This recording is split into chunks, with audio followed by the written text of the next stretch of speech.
Bonjour et bienvenue, non pas dans un nouvel épisode de Journal Créatif, mais dans une rétrospective de tout ce que j'ai fabriqué durant l'année 2022.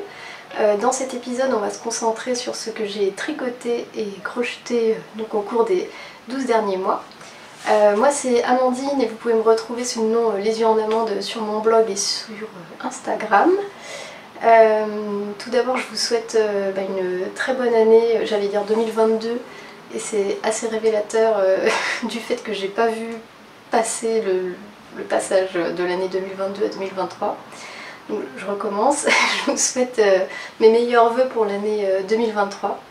Je vous souhaite que cette année soit aussi créative que possible, et puis cette année j'ai envie de vous souhaiter de vous ennuyer un petit peu, et je pense que j'ai envie de me le souhaiter à moi-même aussi, parce que je trouve que c'est rare aujourd'hui de s'ennuyer. On a toujours une to-do list hyper longue en tête et on a toujours l'impression d'être débordé. Enfin, là je parle un petit peu pour moi, mais je pense que je suis pas la seule à partager ce sentiment. Et voilà, je vous souhaite de vous ennuyer parce que c'est souvent les moments d'ennui qu'on a les meilleures idées. Alors aujourd'hui, j'avais envie de faire une sorte de petit bilan de l'année 2022 pour me rendre compte de tout ce que j'ai pu fabriquer au cours de l'année, et puis voilà, essayer d'avoir un regard un petit peu objectif sur les choses que j'ai pu tricoter, vous faire peut-être un retour aussi sur certains patrons, sur certaines laines. Donc c'est parti. Juste peut-être rapidement, si vous vous posez la question, je porte un pull qui n'a pas été tricoté l'année dernière, mais probablement l'année d'avant ou celle d'encore avant, je me souviens plus. C'est le pull September de Petite Knit, et en fait je l'ai modifié en faisant des... alors c'est pas des vraies torsades, mais des sortes de torsades comme ça sur le devant, et tout est expliqué sur mon blog, je vous mettrai le lien si ça vous intéresse. Alors, l'année 2022, si je me souviens bien, elle a commencé, j'étais un petit peu KO avec les fêtes de fin d'année, comme chaque année, et enfin surtout depuis quelques années, avant j'avais pas ce sentiment-là. Et donc j'étais un peu...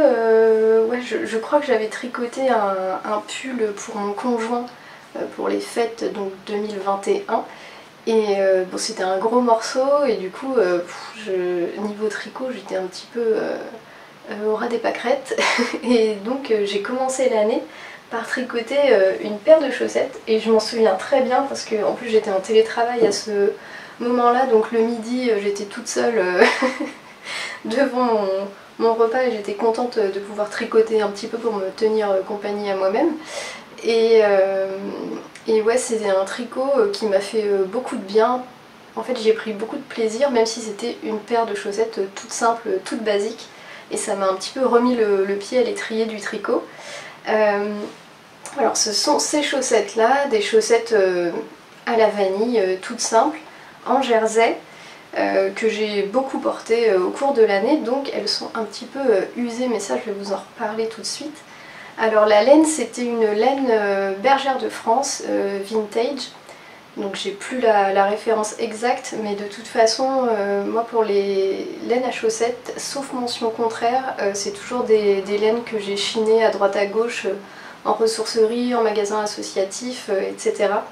Donc je peux pas forcément vous donner de référence. Et quand ce ne sont pas des laines vintage, et ben là je peux vous préciser la référence, et tout se trouve dans la description sous la vidéo. Donc pour revenir à ces chaussettes, je vais pas rentrer dans les détails de leur fabrication. En fait tous ces projets là je vous les ai déjà présentés lors de journaux créatifs précédents, donc je vous invite à les regarder si vous voulez un petit peu approfondir chaque projet. En général, moi les chaussettes, je commence en haut vers la pointe et je tricote sur une circonférence de 60 mailles, et généralement je fais des talons renforcés à gousset. Donc là c'était le cas pour cette paire, et voilà, donc j'ai tricoté ces chaussettes un petit peu les yeux fermés, parce que c'est les chaussettes que je fais la plupart du temps. Et c'était vraiment très agréable. La laine est assez douce et un petit peu poilue, donc vraiment c'était un projet que j'avais beaucoup aimé.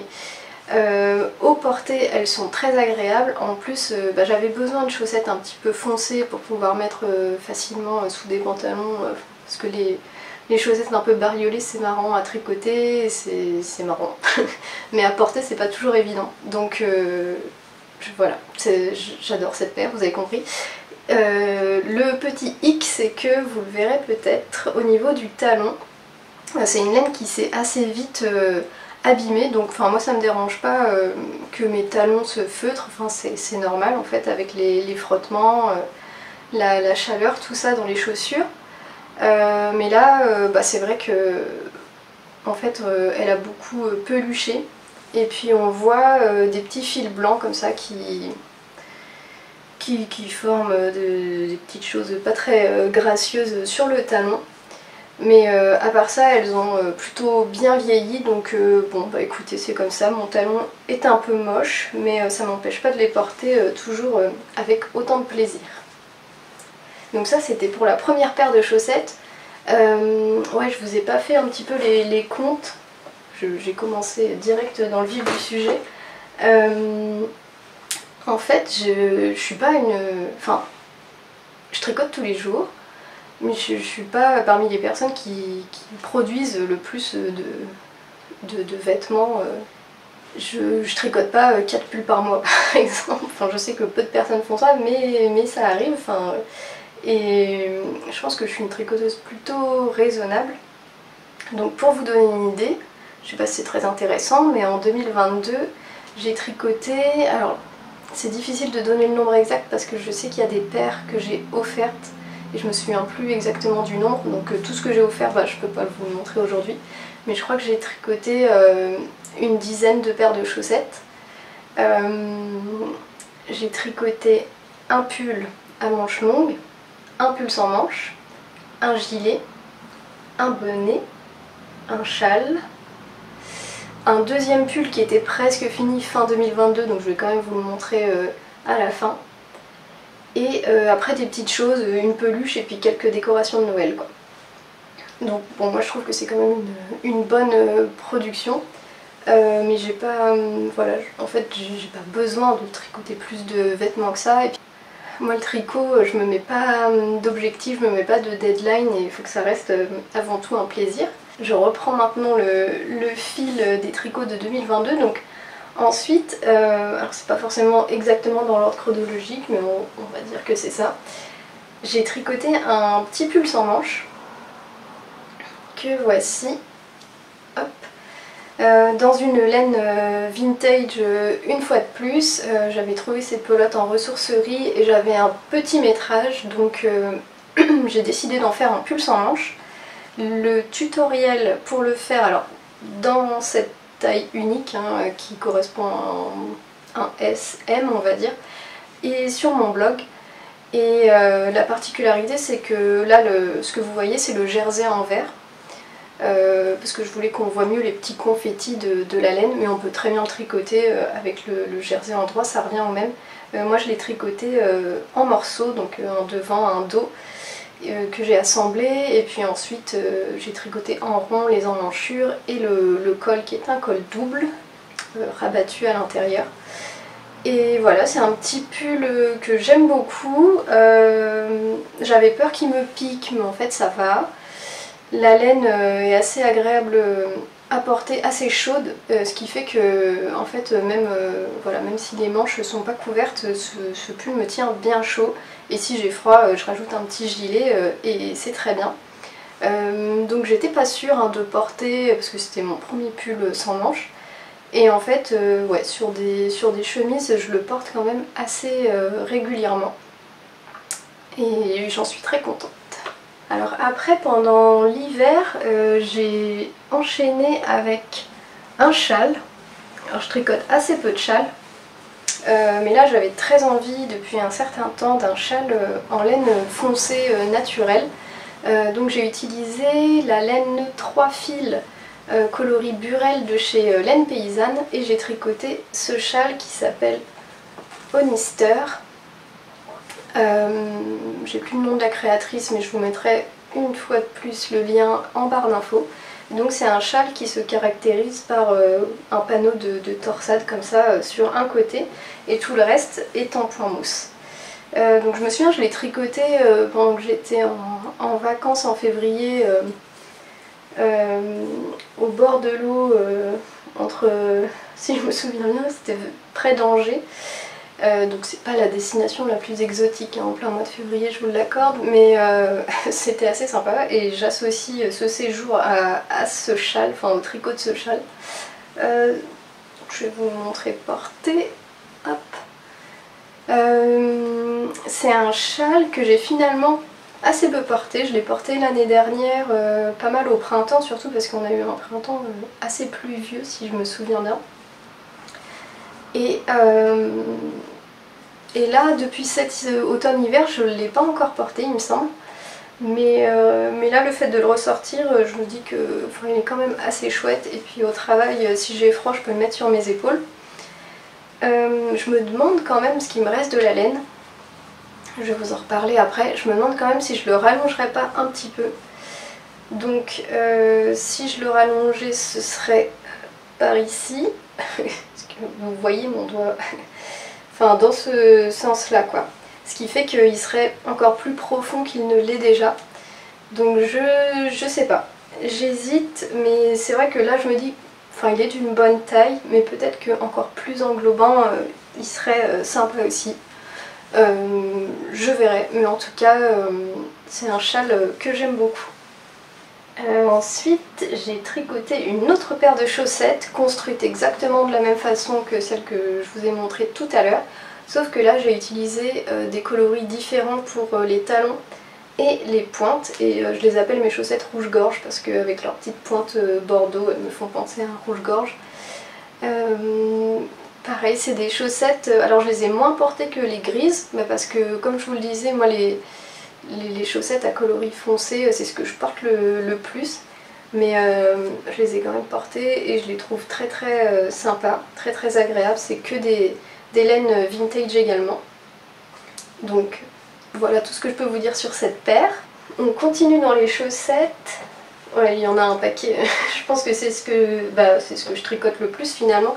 C'est assez intéressant de faire ce bilan parce que j'avais pas compté le nombre de chaussettes tricotées durant l'année, et puis c'est vrai que j'ai un compte Ravelry mais je le tiens absolument pas à jour, excusez-moi, je suis désolée. Je suis une podcasteuse en carton, mais vraiment j'ai pas le temps de m'occuper de ça. Donc j'ai aucune idée du nombre d'ouvrages que je tricote, du nombre de paires de chaussettes, donc l'exercice je le trouve intéressant pour ça. Alors ensuite j'ai fait cette paire de chaussettes, donc là c'est de la laine Le Bruit des Aiguilles, le coloris c'était Take Care et c'était un écheveau de 100 grammes que j'avais reçu à Noël. Alors ça devait pas être le Noël d'avant, ça devait être encore celui d'avant. J'avais tricoté une première paire que j'ai offerte et il m'en restait, donc je me suis dit voilà, dans une volonté de vider un petit peu mon stock, je vais faire cette seconde paire. Donc là la construction est différente, enfin je les tricote toujours du haut vers la pointe, mais j'avais fait un grand tube jusqu'à tricoter la moitié de ma laine à peu près, puis j'ai fait un deuxième tube, j'ai fait mes pointes et ensuite j'ai utilisé la technique du talon après coup qui est expliquée par Anna du Bruit des Aiguilles pour faire les petits talons. Dans des coloris contrastants, les coloris contrastants ça c'est des laines vintage aussi, et voilà. Une paire que j'ai peu portée également, parce que c'est vrai que les coloris clairs, ouais, je trouve ça moins facile à sortir. Mais là, j'ai pour projet cet hiver de faire un petit peu plus tourner mes chaussettes. Et donc je vais très certainement les porter bientôt. La laine est très douce et très agréable à tricoter. En plus, les autorayants, c'est super sympa de voir les rayures se dessiner au fur et à mesure. Donc ça, c'était une petite paire que j'ai adoré tricoter également. Encore une paire de chaussettes. Alors cette fois, je triche un peu parce que il me semble qu'elles avaient été commencées en 2021. Mais faute de laine, je les avais pas terminées. Donc l'année dernière, j'ai enfin racheté la laine qu'il me fallait et je les ai terminées. Donc ce sont les chaussettes Lucille de MP Tricote qui sont caractérisées par un petit volant comme ça. En fait, il y a un très grand bord-côte et puis hop, un petit volant qu'on peut rabattre comme ça sur la chaussette. Et voilà, donc j'ai pu finir ma paire. Là c'était la laine, c'était de la West Yorkshire Spinners 4-ply coloris Milk Bottle. Et voilà, rien à dire sur ce patron, il a été beaucoup tricoté et il est vraiment très chouette.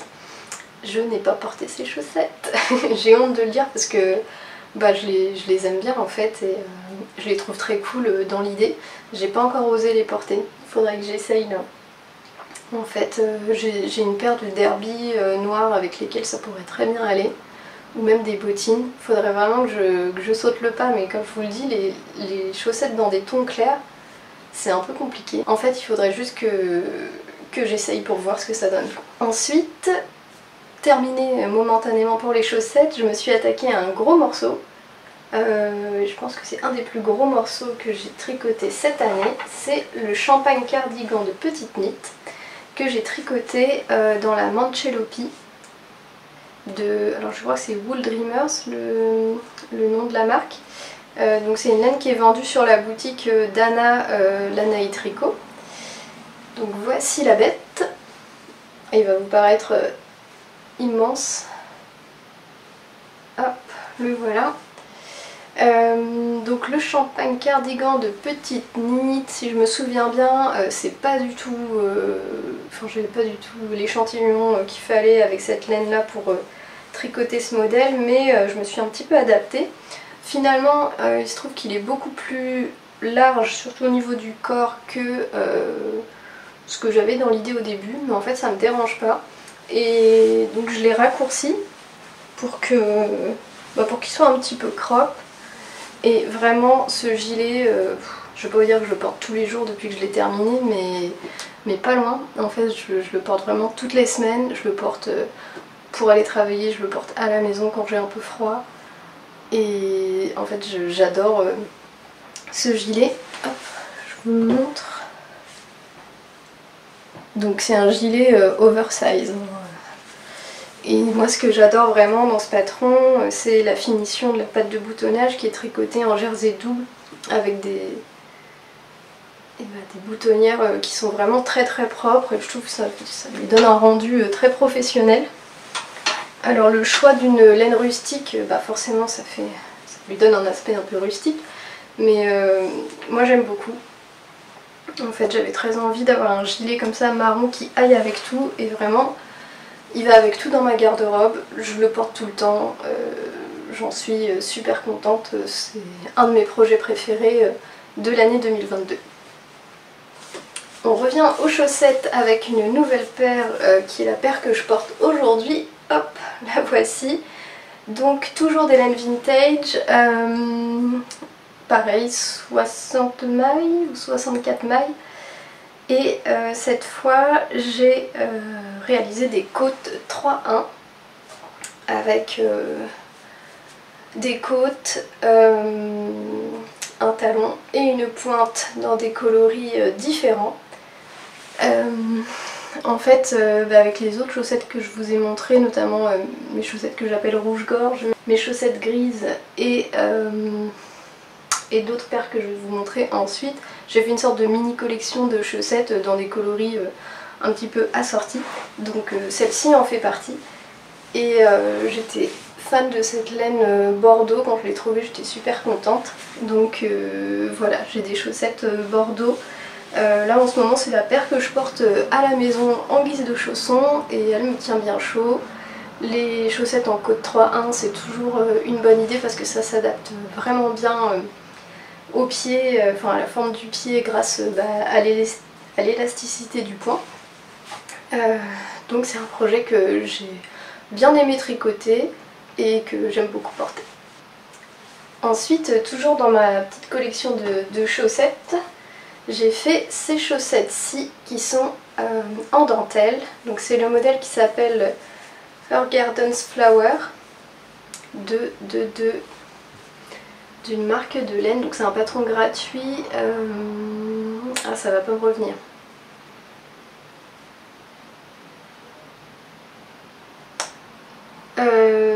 laine biscotte, biscotte yarns.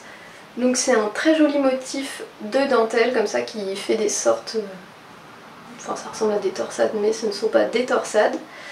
Donc celle-ci j'ai pris beaucoup de plaisir à les tricoter, ça faisait un petit moment que j'avais pas fait de dentelle et en fait la dentelle, enfin ça peut paraître long comme ça et compliqué, mais là concrètement c'est juste des mailles en droit, des mailles envers, des diminutions, des mailles rabattues par-dessus d'autres mailles, des jetés et des mailles torse. Donc c'est juste un enchaînement de ça, et alors de mémoire ça devait se faire sur 8 rangs peut-être, le motif. Donc en fait on le mémorise, pas tout de suite, mais au bout de quelques répétitions on le mémorise bien, et ça devient vraiment mécanique, et en fait bon, ça monte pas aussi vite que des chaussettes en jersey, mais moi je trouve que les chaussettes en dentelle par exemple, ça monte plus vite que des chaussettes en côte. Alors que ça peut paraître plus complexe quoi. Mais je trouve que le plaisir qu'on prend à créer le motif, c'est un petit peu comme les rayures des laines autorayantes en fait. On a envie de voir le motif suivant se former. Donc ça monte assez vite. Donc voilà, encore une très chouette paire de chaussettes. Une autre paire que j'ai tricotée, il me semble, dans la même laine vintage ou dans une laine assez similaire. Donc cette fois une paire tout en jersey, toute simple, selon ma recette habituelle, avec pour particularité cette pointe dans un coloris, ça c'est de la West Yorkshire Spinner, 4ply toujours, un coloris cinnamon je crois. Et en fait ces chaussettes, elles sont un peu en stand-by parce que mon projet c'était de les broder avec des fils que j'éteins naturellement à partir de végétaux que je ramasse à droite à gauche. Donc c'est toujours un projet, je les ai ressortis et j'aimerais bien faire ça en 2023 histoire de boucler ce projet et puis de pouvoir les porter. Alors ensuite on devait être arrivé à l'été. Et j'ai mis un petit peu le tricot de côté pour crocheter. Alors bon, je sais qu'on parle essentiellement de tricot, mais je me suis dit que j'allais insérer une petite partie crochet dans ce bilan. J'ai fait un top en granny squares. Donc les granny squares, ce sont ces petits carrés au crochet que j'ai crochetés dans 4 coloris différents, c'était que des laines chinées à droite à gauche et un coton blanc que j'avais également chiné il me semble. Donc que des restes, l'idée c'était de vider un petit peu mon stock et c'est un projet que j'ai beaucoup aimé. Alors j'ai trouvé ça très très long, donc autant les granny, bon ça va, c'est pas trop long, par contre rentrer les fils, mais quelle horreur. Enfin, ça prend vraiment un temps incroyable, enfin, presque autant de temps que de crocheter, enfin, j'exagère peut-être un peu. Donc c'est un petit top que j'ai dû porter 1 ou 2 fois parce que je l'ai pas terminé, j'ai dû le terminer au mois d'août quoi, quelque chose comme ça. Donc j'ai pas eu énormément d'occasion de le porter. J'avais hésité à en faire un sac aussi, et peut-être qu'un jour je le transformerai en sac, on n'est pas à l'abri.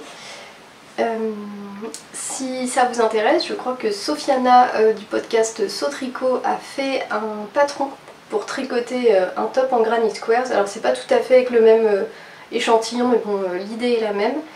Et sinon, enfin voilà, il existe des patrons sur Ravelry pour faire ce genre de petites choses. Si jamais vous voulez le reproduire, moi je peux pas vous donner exactement ma recette parce que j'ai fait ça un petit peu de manière improvisée, mais il me tarde le printemps pour pouvoir le porter sur un petit t-shirt ou même l'été prochain pour pouvoir ressortir mon petit top en crochet. Pendant l'été j'ai aussi tricoté, c'était mon petit projet de vacances, une peluche Bunny Odile, donc c'était la deuxième que je faisais, donc c'est de Cynthia Vallée. Et la laine, c'était de la laine boucle laine W150 si je me trompe pas, ou alors Roussin Alpaga, enfin une fingering de chez Boucle Laine. Et voilà, c'était un petit projet très chouette. Alors ça a beau être un petit objet, moi je trouve que ça prend quand même un peu de temps à tricoter parce que c'est assez minutieux. Il se fait tout en aiguille circulaire, il n'y a pas de couture nulle part. Il y a un petit peu de broderie, donc pour les yeux, le nez, la bouche. Et voilà, il y a toujours quelque chose à faire, des diminutions, des augmentations, des petites manipulations pour former la peluche. Il y a une petite queue là derrière, un petit pompon. Et le projet de Bunny Odile, c'est de lui faire une garde-robe en fil teint de manière naturelle. Donc je commence à avoir un petit stock de plein de coloris différents et j'aimerais bien lui faire une petite garde-robe. Donc ça, ce sera un de mes projets de 2023. Ensuite, la rentrée et l'automne approchant, j'ai eu envie de continuer à vider un petit peu mon stock qui s'est pas mal rempli en 2022 je trouve. Donc j'ai essayé d'associer différents fils fingering que j'avais dans mon stock pour créer le Arros Sweater de Petite Knit. Oups. Que voici. Donc normalement c'est un modèle qui se tricote en laine d'épaisseur DK. Moi j'ai utilisé des fils fingering, donc j'ai dû le tricoter 2 ou 3 tailles au-dessus de ma taille. Je vous renvoie vers les épisodes de Journal Créatif si ça vous intéresse. Et voilà, c'est un pull que j'ai adoré tricoter. Je trouve que pour un pull en fingering, il s'est tricoté très très rapidement. Alors sûrement grâce aux rayures en fait, ça donne envie d'avancer.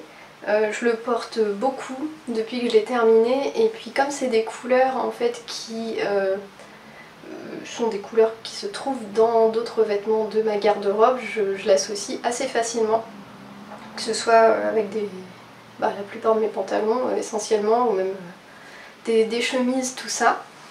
Si je devais changer une chose, je peux toujours changer, hein.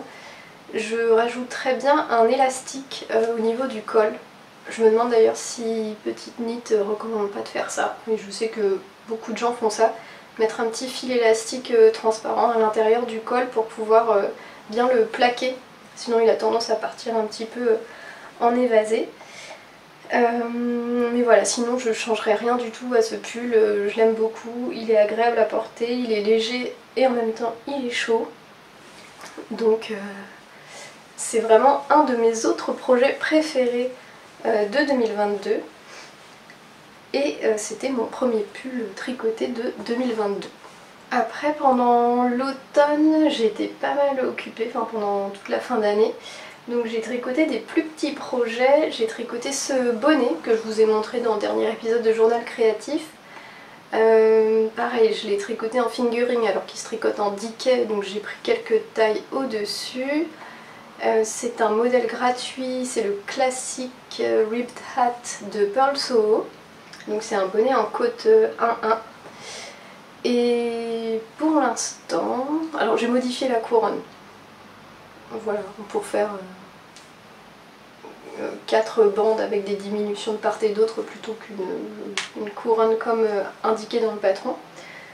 Mais bon, c'était pas une grosse modification. Pour l'instant je ne l'ai pas encore porté, pourtant j'aime bien la couleur, mais je crois qu'il est un petit peu trop serré pour moi. En fait je sais pas si ça vient du fait que j'ai pas monté assez de mailles ou si c'est parce que c'est de la laine fingering, mais je le trouve un peu trop près de ma tête. Alors il me serre pas, hein, mais je sais pas, je trouve que j'ai plus l'habitude des bonnets comme le... comment il s'appelle celui-ci? Le bonnet de Petite Knit que j'ai tricoté plusieurs fois et que tout le monde a tricoté avec un triple revers. Je suis sûre que vous voyez. Bon bref, je suis plus habituée au gros bonnet, alors je sais pas. J'ai un reste de mohair un petit peu lilas, donc je me demande si je tricoterais pas, si je le détricoterais pas et si je le retricoterais pas avec du mohair. Le fil, je vous l'ai pas précisé, ça c'est un fil vintage que j'ai récupéré de chez Fil d'Art il me semble, et je crois que c'est un mélange d'acrylique et de laine. Voilà, je sais pas. Est-ce que je le détricote pour le retricoter avec du mohair? En même temps là j'ai l'impression que, enfin on est que au mois de janvier, mais j'ai l'impression que le printemps va arriver vite, donc je le porterai peut-être pas cette année. On verra, mais c'est pas comme si je manquais de bonnet par ailleurs, donc ça va. À peu près à la même période, j'ai tricoté, donc après être allée au festival Bière Hélène à Nantes, où j'ai acheté cette laine, donc le bruit des aiguilles coloris Red Rum. J'ai tricoté mes tubes pour faire des chaussettes. Les côtes et les pointes sont dans un contrastant voilà, de laine vintage. Et il me reste à faire les talons. Alors je suis pas très pressée, mais je vais sûrement faire ça prochainement. Enfin ça prend vraiment pas très longtemps, il faut juste se lancer. J'ai vraiment beaucoup aimé tricoter ces chaussettes. La laine est super douce, super agréable, j'adore la combinaison de couleurs. Donc elles se sont tricotées super vite entre deux préparatifs de Noël ou préparatifs de mon calendrier de l'Avent, et elles m'ont bien tenu compagnie les midis. Voilà tout ce que je peux vous dire pour l'instant sur ces chaussettes. J'espère que je les finirai très bientôt. Et avant de vous parler donc de mon dernier pull de 2022 terminé tout début 2023, enfin pas encore tout à fait terminé d'ailleurs, je vais vous montrer ou vous remontrer les petits ornements que j'ai fait pour Noël. Donc ce sont les étoiles qui s'appellent Sternia, je suis pas sûre de la prononciation. Patron gratuit sur Ravelry, dont moi j'en avais entendu parler par Julie du podcast Julie Miette et de la marque Apollonie. Moi j'ai ajouté des petites perles et des petits sequins sur mes différentes étoiles, donc j'en ai tricoté 3 différentes. Une rose, vieux rose, une crème, et puis j'en ai une autre beige. Et ça c'est des laines West Yorkshire Spinners, et la beige ça doit être une laine vintage. C'est un petit projet qu'il est conseillé de tricoter avec des aiguilles double pointe. Moi j'ai fini par les tricoter en aiguilles circulaires parce que je suis plus à l'aise avec ça. Mais je sais qu'il y a plein de personnes qui trouvent ça très agréable à tricoter avec des doubles pointes. Donc ouais, si vous êtes familier de la technique, vous pouvez essayer. On m'a demandé si c'était compliqué. Je trouve pas que ce soit compliqué, il n'y a rien de complexe en soi. Par contre c'est petit, c'est assez minutieux, donc je trouve qu'il faut être quand même assez adroit de ses mains, et notamment il y a une étape où il faut relever des mailles après pour faire la seconde moitié de l'étoile. Voilà, faut être à l'aise, donc écoutez, ça coûte rien d'essayer, hein. Et puis moi je dis qu'avec un petit peu de persévérance on arrive toujours à tout. Donc je suis assez contente de mes petites étoiles de Noël. J'ai rangé mon sapin hier, donc elles vont rejoindre le carton des décorations de Noël, et je suis sûre que j'aurai beaucoup de plaisir à les ressortir l'année prochaine, et peut-être à en faire d'autres pour leur tenir compagnie. Et enfin, le gros projet de la fin d'année, c'est le pull Weatherell de Kiyomi Virgin que j'ai tricoté dans un reste de laine Burel, de laine paysanne, donc les laines du châle que je vous ai montré tout à l'heure, et dans une laine également française rustique, non teinte. Les deux sont des coloris non teints, que j'ai trouvé à la filature de Belvès cet été. Donc je vous conseille d'ailleurs la filature de Belvès. Il me semble que c'était Emma du podcast Tricolibri qui en avait parlé, qui l'avait visité aussi. Si jamais tu regardes Emma, et si je me trompe, n'hésite pas à me le dire. Mais et c'est un musée vraiment... alors c'est pas une filature qui est en activité, c'est un musée. Et c'est vraiment assez chouette à visiter pour essayer de comprendre comment sont fabriqués les fils de laine que l'on tricote. Et ils ont j'allais dire une petite boutique, non, ils ont une grande boutique à la fin de la visite voilà, dans laquelle vous pouvez faire des emplettes. Alors moi la partie qui m'intéressait c'était surtout la petite partie avec des laines françaises rustiques. Donc j'ai fait quelques achats là-bas, et notamment donc cette laine qui est grise, mais d'un gris que je trouve un petit peu chaud. Donc les deux laines sont des laines sport Dickie, et c'était mon premier pull en jacquard. Donc un gros morceau. En fait, je pense que j'ai commencé le bas du pull et le corps cet automne. C'est un pull qui se tricote du bas vers le haut. J'avais fait une manche également que j'ai modifié. Les côtes, enfin, normalement il n'y a pas de côte et la manche n'est pas fitée, elle fait la même largeur tout le long de la manche. Moi je l'ai fitée et j'ai fait des côtes contrastantes. Le petit motif de jacquard il est déjà là. Et donc là pendant les vacances j'ai tricoté, énormément tricoté. Ça m'a fait du bien, c'est un peu ma thérapie des fois le tricot, et ces vacances j'en avais énormément besoin, donc voilà, ça m'a fait du bien de tricoter ce pull. J'étais un peu accro, j'avais du mal à le lâcher, mais je suis assez contente du résultat. Donc là il n'est pas bloqué, il est encore assez rigide, donc le but c'était de faire un gros pull d'hiver, hein. Donc je pense qu'il va être bien chaud.